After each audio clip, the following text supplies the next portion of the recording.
تحریک انصاف کو فیصلہ کرنا ہوگا کہ وہ دہشت گردوں کے ساتھ ہیں یا ان کے خلاف۔ ریاست دہشت گردوں کے خلاف کارروائی کا فیصلہ کر چکی۔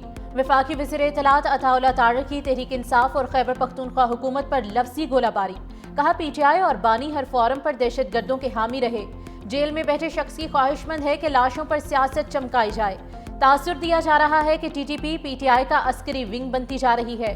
پی ٹی آئی نے ایسا وزیر اعلیٰ چنا جو ڈرگ مافیا میں ملوث ہے۔ اسمگلنگ میں کے پی حکومت اور دہشت گردوں کا گٹھ جوڑ ہے۔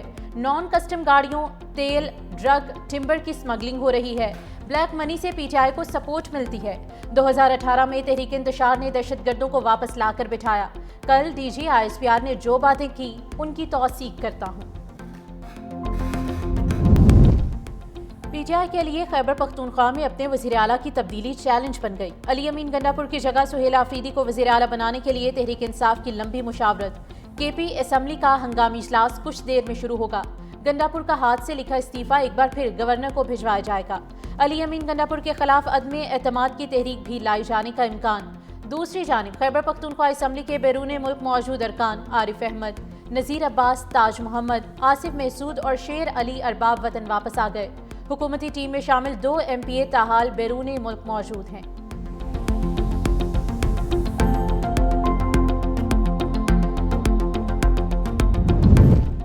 آزاد کشمیر میں انوار الحق کی وزارت عظمیٰ خطرے میں۔ پیپلز پارٹی کا آزاد کشمیر حکومت سے الگ ہونے کا فیصلہ۔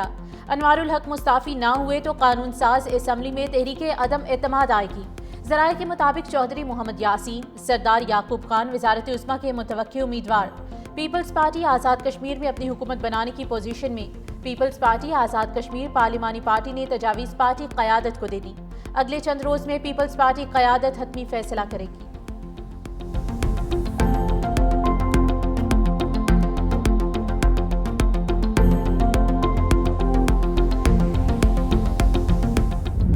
لاہور میں 2 روز کشیدہ صورتحال کے بعد حالات معمول کی طرف لوٹنے لگے۔ مذہبی جماعت کے احتجاج کے باعث بند کی جانے والی بیشتر سڑکیں کھل گئیں۔ Lahore press club, Davis road, Batti Chowk سے کنٹینرز ہٹا دیے گئے۔ شاہدرہ اور سگیا میں راوی پل پر کنٹینرز موجود ہیں۔ لاہور سے اسلام آباد جانے اور آنے والی موٹر ویز پر ہر قسم کی ٹریفک کا داخلہ بند۔ اورنج لائن ٹرین اور میٹرو بس سروس تاحال بند ہے۔ اسکول اور کالجز میں تعلیمی سرگرمیاں دوسرے روز بھی معطل رہیں۔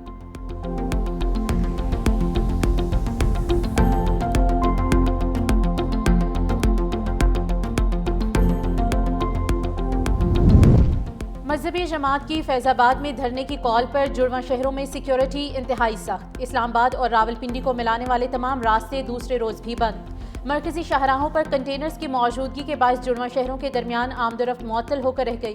میٹرو بس سروس بھی معطل۔ موبائل اور انٹرنیٹ سروس دوسرے روز بھی بند ہے۔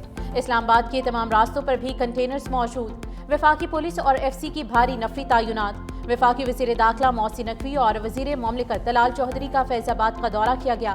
سیکیورٹی انتظامات کا جائزہ لیا۔ محسن نقوی کی اسلام آباد پولیس اور فیڈرل کانسٹیبلری کے جوانوں سے ملاقات۔ ڈیوٹی پر موجود جوانوں کا حوصلہ بڑھایا۔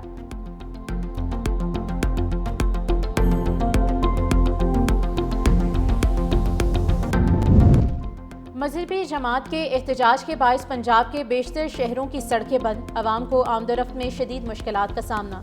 سیالکوٹ اور لاہور ایئرپورٹ جانے والے راستے بدستور بند۔ گجرات کے چھنا چوک میں خندق کھود دی گئی۔ چناب اور جہلم پل پر بھی ہر طرف سے بند ہے۔ لالا موسیٰ، کھاریاں، سرائے عالمگیر جانا محال ہو چکا۔ وزیر آباد میں جی ٹی روڈ کو رکاوٹیں کھڑی کر کے بند کر دیا گیا۔ ادھر راولپنڈی میں ٹرانسپورٹ اڈوں کی بندش کے دوسرے روز میں داخل۔ ریلوے اسٹیشن پر رش میں اضافہ۔ مسافروں کی تعداد بڑھنے پر ٹرینوں کے ساتھ اضافی کوچز لگانے کا فیصلہ۔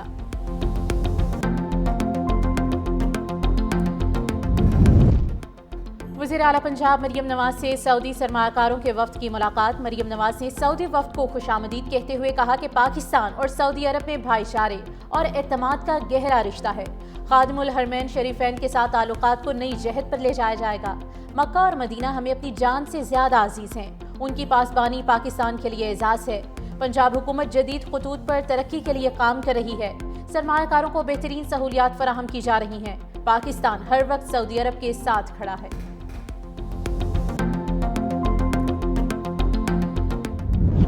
امیر بالاج قتل کیس کا مرکزی ملزم تیفی بٹ مبینہ پولیس مقابلے میں انجام کو پہنچ گیا۔ سی سی ڈی حکام کے مطابق خواجہ طارق گلشن عرف تیفی بٹ کو لاہور منتقل کیا جا رہا تھا۔ رحیم یار خان میں کوٹ سبزل کے مقام پر 2 گاڑیوں میں سوار ملزمان نے پولیس پارٹی پر فائرنگ کر دی۔ ملزم تیفی بٹ کو چھڑا کر ساتھ لے گئے۔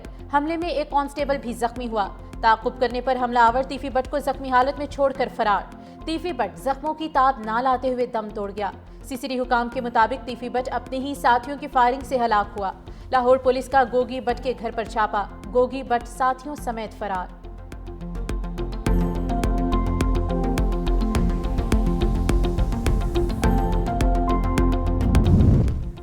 آئی ایم ایف کے ساتھ سٹاف لیول معاہدے میں تاخیر، 4 نکات پر اتفاق رائے نہیں ہو سکا۔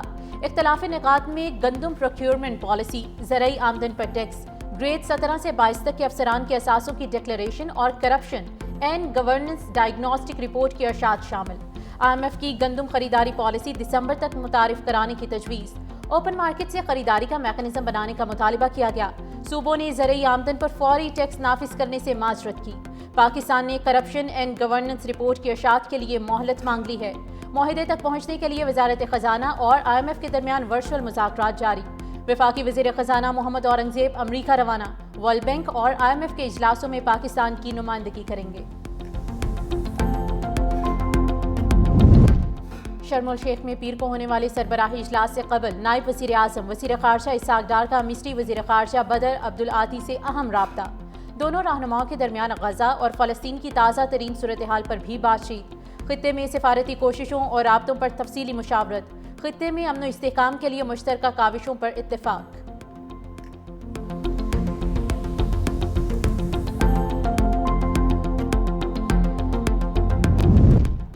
غزہ جنگ بندی معاہدے کے بعد فلسطینیوں نے بچا کچا سامان اٹھا کر تباہال گھروں کا رخ کر لیا۔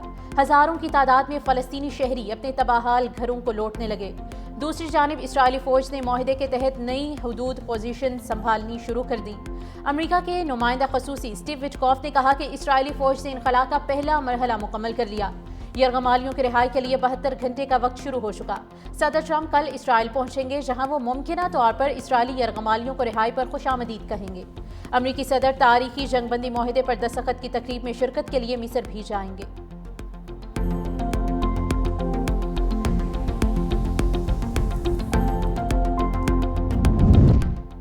سندھ حکومت عوام کو ٹرانسپورٹ کی جدید ترین سہولتیں فراہم کرنے کے لیے پرعزم۔ کراچی اور حیدرآباد میں 500 الیکٹرک بسیں مرحلہ وار متعارف کرائی جائیں گی۔ سینئر صوبائی وزیر شرجیل انعام میمن نے کہا کہ فلیگ شپ منصوبے سے شہریوں کو آرام دہ اور کم لاگت سفری سہولت ملے گی۔ فضائی آلودگی میں بھی نمایاں کمی آئے گی۔ جدید بس ڈپو، چارجنگ سٹیشنز، خود کار کرایہ وصولی اور سمارٹ مانیٹرنگ سسٹم بھی شامل ہوں گے۔ پیپلز گرین ٹرانسپورٹ منصوبے کے تحت کراچی پورٹ تک قیوم آباد ایلیویٹڈ ایکسپریس وے کی منظوری دی گئی۔ پیپلز پارٹی کی حکومت عوامی خدمت، ترقی اور خود انحصاری کے ویژن پر عمل پیرا ہے۔ کوہاٹ میں انڈس ہائی وے ٹول پلازا کے قریب نامعلوم افراد کی فائرنگ، ایف بی آر کے 2 اہلکار شہید ہو گئے۔ فائرنگ کے بعد ملزم فرار ہو گئے۔ لاشوں کو ہسپتال منتقل کر دیا گیا۔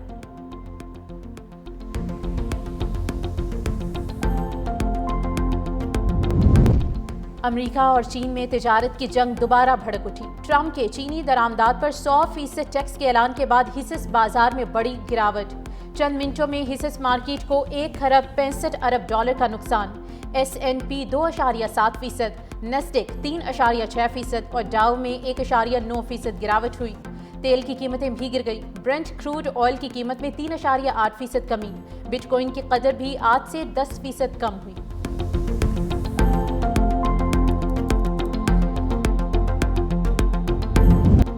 اور جنوبی افریقہ کے خلاف پہلے ٹیسٹ کے لیے پاکستان پلینگ 11 فائنل۔ قومی ٹیم 7 بیٹرز، 2 سپنرز اور 2 فاسٹ بالرز کے ساتھ میدان میں اترے گی۔